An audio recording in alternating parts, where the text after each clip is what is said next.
அன்பான சகோதர சகோதரிகளே, இந்த உலகத்தில் மனிதனின் இதயத்தை மிக அதிகமாக சிதைக்கும் ஒன்று இருக்குமென்றால் அது காயம், கோபம், விரோதம் மற்றும் மன்னிக்காத மனம். ஒருவர் நம்மை காயப்படுத்தினால், நம்மை ஏமாற்றினால், நம்மை துன்புறுத்தினால், அந்த நினைவுகள் நம் உள்ளத்தில் ஒரு புண்ணாக இருந்து கொண்டே இருக்கும். அந்த புண்ணை சுத்தம் செய்யாத போது அது புழு பிடிக்கும். அந்த புண்ணின் ஆன்மீக மருந்துதான் மன்னிப்பு.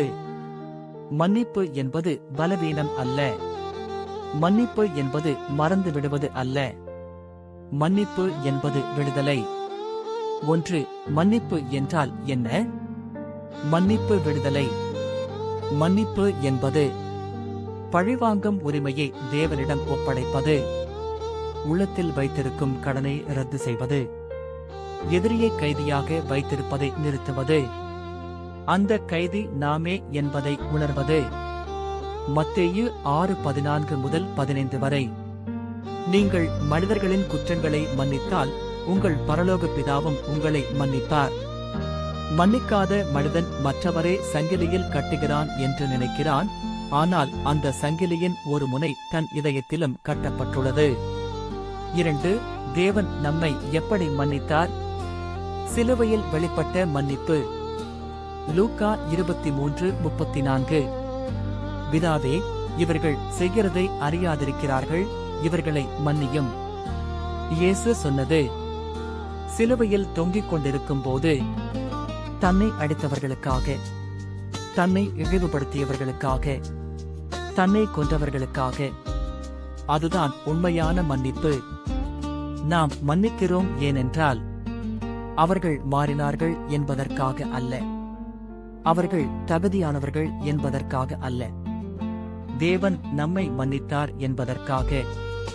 3. மன்னிக்காத மனத்தின் விளைவுகள். ஆன்மீக விளைவுகள். ஜெபம் தடைப்படும், தேவனுடன் உள்ள உறவு மங்கும், பரிசுத்த ஆவியின் சந்தோஷம் குறையும். மார்க்கு 11 முதல் 25 வரை. நீங்கள் ஜெபிக்கும் போது யார்மேல் விரோதம் வைத்திருந்தால் மன்னியுங்கள். மானசிக விளைவுகள். மன அழுத்தம், தூக்கமின்மை, கோப வெடிப்புகள். உடல் விளைவுகள். இரத்த அழுத்தம், இதய நோய்கள், நோய் எதிர்ப்பு சக்தி குறைதல். மன்னிக்காத மனம் நச்சை குடித்துக் கொண்டு மற்றவர் செத்துவிடுவார் என்று எதிர்பார்ப்பது போல. 4. மன்னிப்பின் சக்தி. மன்னிப்பு சங்கிலிகளை உடைக்கும், பிணைப்புகளை விடுவிக்கும், இதயத்தை இலகுவாக்கும், குடும்பங்களை மீட்டெடுக்கும், தேவனுடைய கிருபையை பெருக்கும். நீதிமொழிகள் 17 முதல் 20 வரை. குற்றத்தை மறைக்கும் மனிதன் அன்பை நாடுகிறான். 5. மன்னிப்பில் 3 நிலைகள். 1. நினைவில் மன்னிப்பு. அவர்கள் எனக்கு காயம் செய்தார்கள், உண்மை. 2. தீர்மானத்தில் மன்னிப்பு. நான் அவர்களை மன்னிக்கிறேன், தீர்மானம். 3. உணர்ச்சியில் மன்னிப்பு. அவர்கள் மீது என் மனம் சுதந்திரம் அடைகிறது, சிகிச்சை. 3வது நிலை நேரம் எடுத்துக்கொள்ளும், ஆனால் முதல் 2ம் உடனே செய்ய முடியும். 6. மன்னிப்புக்கான நடைமுறைப்படிகள். 1. காயத்தை மறுக்காதே, ஒப்புக்கொள். 2. தேவனிடம் அதை கொண்டு செல். 3. நபரின் பெயரை சொல்லி ஜெபத்தில் மன்னி. 4. பழிவாங்கும் எண்ணத்தை விட்டுவிடு. 5. மீண்டும் மீண்டும் நினைவு வந்தால் மீண்டும் மன்னி. 7. ஒரு சாட்சியம், டெஸ்டிமனி எக்ஸாம்பிள். ஒரு பெண் தனது கணவரால் துரோகம் செய்யப்பட்டாள். அவள் ஆண்டுகள் முழுவதும் கோபத்தில் இருந்தாள். அவளது உடல் நோயடைந்தது. அவள் ஜெபத்தில், கர்த்தாவே, நான் மன்னிக்க விரும்புகிறேன், ஆனால் முடியவில்லை என்றாள். தேவன் அவளுக்கு சொன்னார், நீ மன்னிக்க முடியாததால் அல்ல, நீ மன்னிக்க விரும்பாததால் தான் சுதந்திரமில்லை. அவள் மன்னித்தாள். கணவன் மாறவில்லை, ஆனால் அவள் விடுதலை பெற்றாள். முடிவு, கன்க்ளூஷன். அன்பானவர்களே, மன்னிப்பு மற்றவர்களுக்கு கொடுக்கப்படும் பரிசு அல்ல, அது நமக்கு கொடுக்கப்படும் விடுதலை. மன்னிப்பு என்பது காயத்தை நியாயப்படுத்துவது அல்ல. மன்னிப்பு என்பது தீமையை ஒப்புக்கொள்வது அல்ல. மன்னிப்பு என்பது தேவனுக்கு நீதியை ஒப்படைப்பது. ரோமர் 12-19 வரை. பழிவாங்குதல் என்னுடையது, நான் பதிலளிப்பேன் என்று கர்த்தர் சொல்கிறார். அழைப்பு, கால் டு ஆக்ஷன். இன்று யாராவது உங்கள் மனதில் இருக்கிறார்களா? ஒரு குடும்ப உறுப்பினர், ஒரு நண்பர், ஒரு தலைவர், உங்களை காயப்படுத்தியவர். இன்றே தீர்மானியுங்கள், கர்த்தாவே, நான் அவர்களை மன்னிக்கிறேன். நான் விடுதலையை தேர்வு செய்கிறேன். ஜெபம். கர்த்தாவே, என்னை காயப்படுத்திய அனைவரையும் நான் உம்மிடம் ஒப்படைக்கிறேன். என் இதயத்தில் உள்ள சங்கிலிகளை உடைக்கிறீர். என்னை விடுதலை செய்கிறீர். இயேசுவின் நாமத்தில் ஆமென். 8. இயேசுவின் உவமைகளில் மன்னிப்பு. கடன் பெற்ற ஊழியன். மத்தேயு 18:21-35. பேதுரு கேட்டான், எத்தனை முறை என் சகோதரனை மன்னிக்க வேண்டும்? 7 முறை போதுமா? இயேசு சொன்னார், 7 முறை அல்ல, 70 முறை 7. இதன் பொருள் கணக்கில்லாமல் மன்னி. ஒரு ராஜா தனது ஊழியனுடைய பெருங்கடனை ரத்து செய்தான். ஆனால் அந்த ஊழியன் தன்னிடம் சிறு கடன் வைத்திருந்தவனை சிறையில் போட்டான். ராஜா கோபமடைந்து சொன்னான், நான் உன்மேல் இரக்கம் காட்டினேன், நீ அவன் மேல் காட்டக்கூடாதா? நாம் தேவனிடமிருந்து பெரும் மன்னிப்பை பெற்றிருக்கிறோம், நாம் மற்றவர்களுக்கு சிறு மன்னிப்பை கொடுக்க முடியாதா? பி. நல்ல சமாரியன். லூக்கா 10. அவன் காயப்பட்டவனுக்கு உதவி செய்தான். அவன் யார் என்று பார்க்கவில்லை.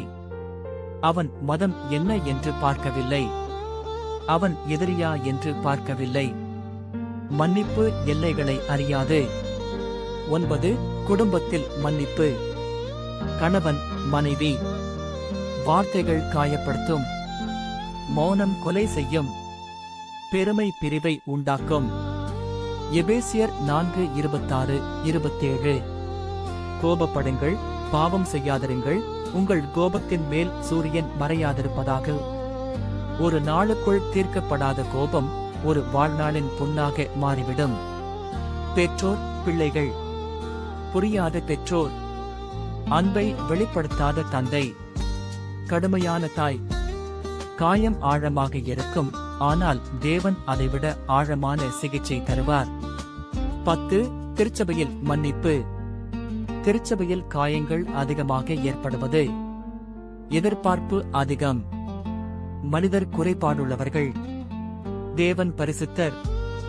தேவன் பரிசுத்தர், ஆனால் அவர் பயன்படுத்தும் பாத்திரங்கள் இன்னும் உருவாக்கத்தில் உள்ளவர்கள். 11. எதிரிகளை மன்னிப்பது. மத்தேயு 5:44. உங்கள் சத்துருக்களை நேசியுங்கள், உங்களை சபிப்பவர்களை ஆசீர்வதியுங்கள். இது இயற்கைக்கு விரோதம், ஆனால் கிருபைக்கு இயல்பு. 12. தன்னைத்தானே மன்னிப்பது. சிலர் சொல்கிறார்கள், தேவன் என்னை மன்னித்தார், ஆனால் நான் என்னை மன்னிக்க முடியவில்லை. இது தாழ்மையல்ல, இது மறைமுகமான பெருமை. நீ சொல்வது, தேவனுடைய இரத்தம் போதவில்லை, என் குற்றம் பெரியது. அது பொய். 1 யோவான் 1-9 வரை. 13. மன்னிப்பும் நீதியும். மன்னிப்பு நீதியை மறுப்பது அல்ல. மன்னிப்பு நீதியை தேவனிடம் ஒப்படைப்பது. சில சமயம் எல்லைகள் தேவை. சில உறவுகள் மீண்டும் தொடங்கப்பட வேண்டியதில்லை, ஆனால் விரோதம் விட்டுவிடப்பட வேண்டும். 14. சிகிச்சையாக மன்னிப்பு. மன்னிப்பு மனநோய்களை குணமாக்கும். அடிமைத்தனங்களை உடைக்கும். தலைமுறை சாபங்களை நிறுத்தும். 15. நடைமுறை ஜெப வழிகாட்டி. கர்த்தாவே, எனக்கு செய்ததை நான் உம்மிடம் கொண்டு வருகிறேன். நான் அவர்களை மன்னிக்கிறேன், என் உணர்ச்சிகள் ஒத்துவராதிருந்தாலும். பழிவாங்கும் உரிமையை உம்மிடம் ஒப்படைக்கிறேன். என் இதயத்தை சுத்தம் செய்.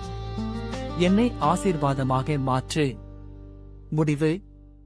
மன்னிப்பு ஒரு உணர்ச்சி அல்ல, அது ஒரு தீர்மானம். மன்னிப்பு ஒரு நிகழ்வு அல்ல, அது ஒரு பயணம். மன்னிப்பு ஒரு பலவீனம் அல்ல, அது ஒரு ஆவி வல்லமை.